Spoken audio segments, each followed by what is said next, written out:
नमस्कार दोस्तों, आप सभी का एक बार फिर से स्वागत है हमारे आज की इस वीडियो में। तो आज की इस वीडियो में हम बात करने वाले हैं जॉन डाल्टन के एटॉमिक थ्योरी के बारे में। तो चलिए वीडियो को स्टार्ट करते हैं। जॉन डाल्टन की एटॉमिक थ्योरी के 5 मेन पोस्टुलेट्स को आज की इस वीडियो में हम देखेंगे और उनमें से कौन से पोस्टुलेट्स आज के समय में एक्सेप्टेबल है और कितने पोस्टुलेट्स गलत हो गए, और भी कई सारी चीज़ें आज की इस वीडियो में हम जानेंगे। सबसे पहले हम एटम के डिस्कवरी के हिस्ट्री के बारे में थोड़ा बहुत जानने की कोशिश करते हैं। तो चलिए हम अब जानेंगे history of discovery of atom.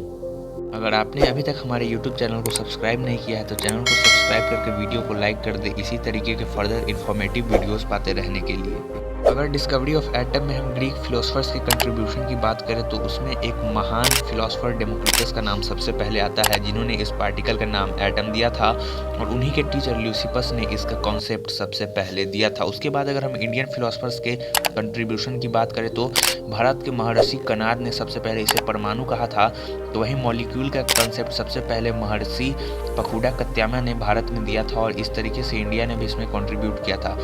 तो चलिए अब हम डाल्टन्स के पोस्टुलेट्स को देखते हैं। तो जो पहला पोस्टुलेट है डाल्टन एटॉमिक थ्योरी का, वो कहता है कि मैटर जिस सबसे छोटे पार्टिकल से मिलकर के बना हुआ है उसे हम लोग एटम कहते हैं, और ये जो एटम है वो सबसे छोटा पार्टिकल है, स्मॉलेस्ट यूनिट है, जो कि अनकटेबल इंडिविजुअल है, जिसे फर्दर हम किसी भी फिजिकल या केमिकल मेथड से डिवाइड नहीं कर सकते हैं। लेकिन ये भी पोस्टुलेट गलत साबित हो गया आगे चल करके। कैसे, तो चलिए जानते हैं। सबसे पहले खोज हो गई इलेक्ट्रॉन की। जी हाँ दोस्तों, इलेक्ट्रॉन की डिस्कवरी हुई। उसके बाद एटम में ही प्रोटॉन्स की भी डिस्कवरी हो गई, जो कि पॉजिटिव चार्ज पार्टिकल थे। उसके अलावा न्यूट्रल पार्टिकल न्यूट्रॉन्स की डिस्कवरी हुई। इन सभी की डिस्कवरी क्या बताती है कि एटम को फर्दर डिवाइड किया जा सकता है। उसके बाद जो सेकंड पोस्टुलेट है डाल्टन्स एटॉमिक थ्योरी का, उसके अनुसार जो सबसे छोटा पार्टिकल होता है किसी भी मैटर का वो होता है एटम, और एटम वो पार्टिकल है जो कि किसी भी केमिकल रिएक्शन में पार्टिसिपेट करता है और इसको ना तो क्रिएट किया जा सकता है और ना ही डिस्ट्रॉय किया जा सकता है किसी भी केमिकल रिएक्शन में, और इस वजह से जो है वो एटम का फॉर्मेशन नहीं हो सकता है और ना तो उसका डिस्ट्रक्शन हो सकता है।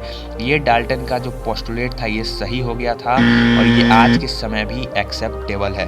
उसके बाद अगर हम तीसरे पोस्टुलेट की बात करें तो उन्होंने कहा था कि जितने भी एटम होते हैं वो सब के सब आइडेंटिकल होते हैं, मीन्स जितने भी एलिमेंट है उनके जो एटम होंगे वो सभी के सभी सेम प्रॉपर्टी कैरी करेंगे और सभी के जो एटॉमिक मास होंगे वो भी एक होंगे। कहने का मतलब उनका जो एटॉमिक मास नंबर होगा वो एक ही होगा।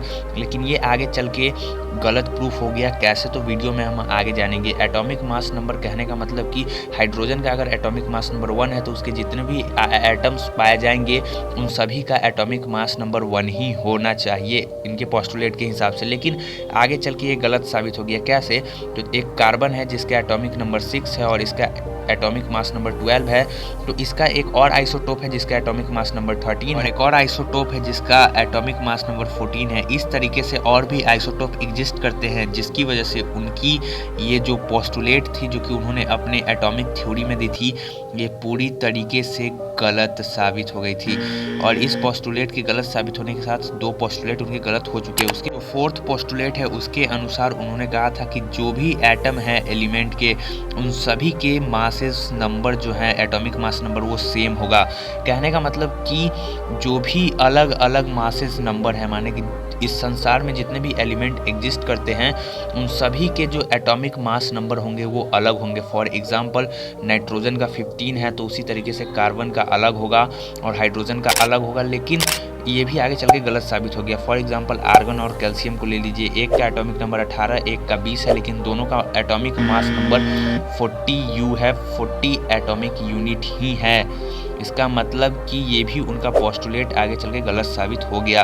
उसके बाद जो 5th पोस्टुलेट है उनका, वो ये कहते हैं कि इस संसार में जितने भी कंपाउंड्स बनते हैं, जितने भी मॉलिक्यूल्स का फॉर्मेशन होता है, जितने भी एलिमेंट्स एक साथ रिएक्ट करते हैं, कंबाइन करते हैं, वो एक रेशियो में करते हैं, स्मॉल होल नंबर के रेशियो में। चलिए हम इसको समझाते हैं। एग्जाम्पल लेते हैं कार्बन डाइऑक्साइड, जिसमें C और O2 है। C का एक एटम है और O2 का 2 एटम है, मतलब कि इसका रेशियो हुआ 1:2। इस तरीके के छोटे होल नंबर के रेशियो में कंबाइन करते हैं और उनका ये पोस्टुलेट भी सही हुआ था।